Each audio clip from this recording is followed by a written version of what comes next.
பாரதிய ஜனதா கட்சியின் தேசிய செயற்குழு உறுப்பினர் ராஜா பூரணம் நலவே பெற வேண்டி திண்டுக்கல்லில் 50க்கும் மேற்பட்ட பெண்கள் பால்குடம் எடுத்து சிறப்பு பூஜை வழிபாடு செய்தனர்.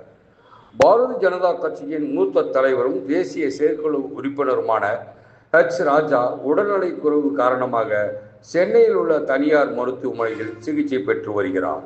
அவர் பூரணம் குணமடைய வேண்டி திண்டுக்கல்லில் அவரது தோழர்கள் ஐயப்பன், சிவசுப்பிரமணியன் ஆகியோர் தலைமையிலான சிறப்பு பூஜை வழிபாடு நடைபெற்றது.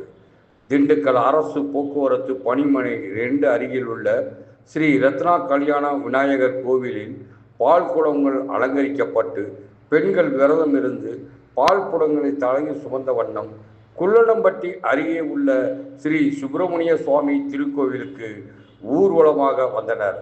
அதனைத் தொடர்ந்து சுப்பிரமணிய சுவாமிக்கு தாங்கள் சுமந்து வந்த பால் குடங்களால் அபிஷேகம் மற்றும் சிறப்பு அலங்காரம் நடைபெற்றது. ராஜாவின் உடல்நிலை பெற வேண்டி அர்ச்சனையும் வழிபாடும் செய்யப்பட்டது. இதில் 50க்கும் மேற்பட்ட பெண்கள் கலந்து கொண்டு பால் குடங்களை எடுத்து வந்து வழிபாடு செய்தனர்.